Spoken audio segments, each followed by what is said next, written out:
کیا سارے اہل حدیث بریلویوں کے نزدیک گستاخ رسول نہیں ہیں؟ آپ میں سے تو اکثر لوگ بریلوی رہ چکے ہیں، کسی سے پوچھنے والی بات نہیں ہے۔ کیا سارے اہل حدیث بریلویوں کے نزدیک نبی صلی اللہ علیہ وآلہ وسلم کی شان کو گھٹانے والے نہیں ہیں جو انہوں نے کلیم کی ہوئی ہے؟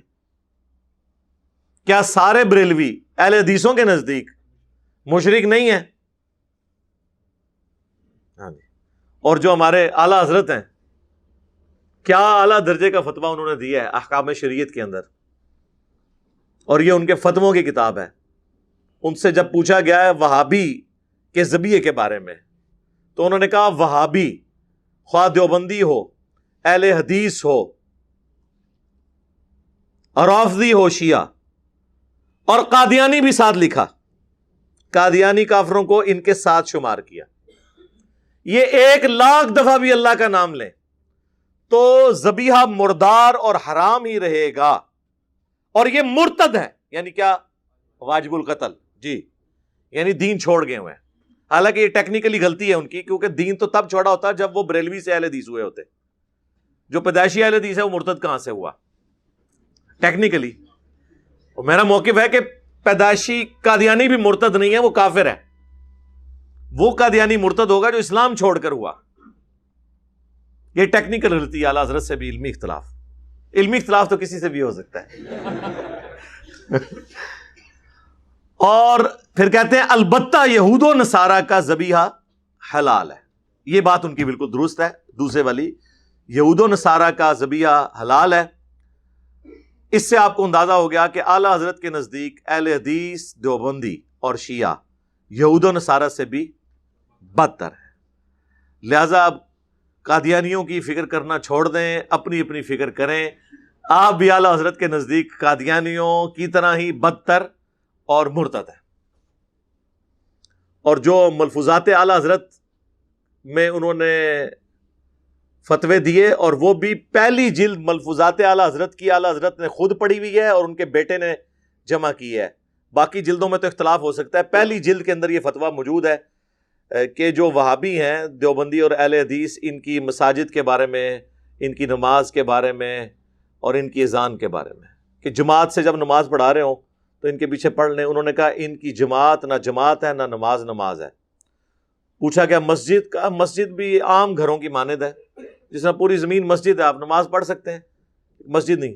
اذان، انہوں نے کہا ان کی نماز اور جماعت کی طرح اذان بھی باطل ہے، البتہ جب اللہ کا نام آئے تو عز و جل اور نبی صلی اللہ علیہ وآلہ وسلم کے مبارک نام کے اوپر آپ صلی اللہ علیہ وآلہ وسلم کہہ سکتے ہیں، باقی باطل ہے سب کچھ۔ پھر حسام الارمین میں تو انہوں نے باقاعدہ کہا کہ جن پہ میں فتوے لگا رہا ہوں نا، یعنی دیوبندیوں کے اوپر، ان کے کفر میں شک کرنے والا بھی کافر ہے، یعنی سارے کے سارے دیوبندی کافر۔ اور اس کے جواب میں جب المحند علی المفند لکھی گئی، انہوں نے بھی اپنا روح راضی کی تھا۔ انہوں نے کتاب کا نام رکھا تھا حسام الحرمین، حرمین کی تلوار، کیونکہ حرمین میں علماء سے انہوں نے تقریضات اس پہ لکھوائی تھی۔ تو جواب میں انہوں نے لکھا المحند علی المفند، ہند کی تلوار، ایک سٹھیائے ہوئے پاگل بابے کے اوپر، احمد بریلوی صاحب کو، اور اس پہ اشرف تھانوی صاحب کے بھی سائن ہیں اس کتاب کے اوپر، اور کئی علماء دیوبند کے، پوری لسٹ ہے۔ اور وہ جو کتاب لکھ کے خلیل احمد سہارنپوری فوت بھی ہو گئے ہیں، اس کے بعد بھی آج تک جتنے بڑے بڑے ان کے علماء آ رہے ہیں وہ اس میں اضافہ کرتے جا رہے ہیں تقریضات کے اندر۔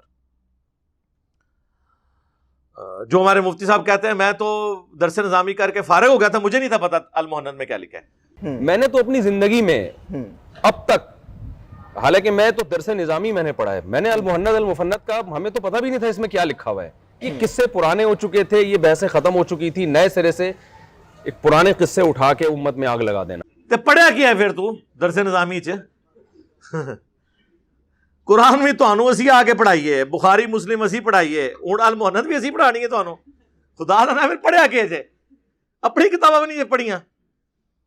تو اس میں انہوں نے لکھا کہ احمد بریلوی اور ان کی جماعت ایک شیطانی لشکر ہے جو ہم علماء دیوبند رضی اللہ عنہم، ساتھ لکھا 14ویں صدی کے علماء کو، ان پر حملہ آور ہوئے ہیں جس طرح کے شیاطین حملہ آور ہوتے تھے انبیاء پر، جی۔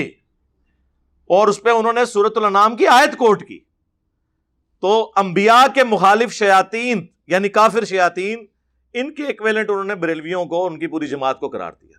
دونوں نے ایک دوسرے کو اسلام سے باہر نکال دیا. تو جب یہ رویے ہوں، اس کے اندر آپ اس طرح کی علمی گفتگو کریں تو اللہ معافی دے، یہ تو ان کو توڑ کے بنایا جائے نا دوبارہ، تب بھی کوئی نہ کوئی اثرات ان کے جینز کے اندر باقی رہ جائیں گے، جس قسم کی ان کی تربیت ہوئی ہے. اور یہ اس طرح کے واقع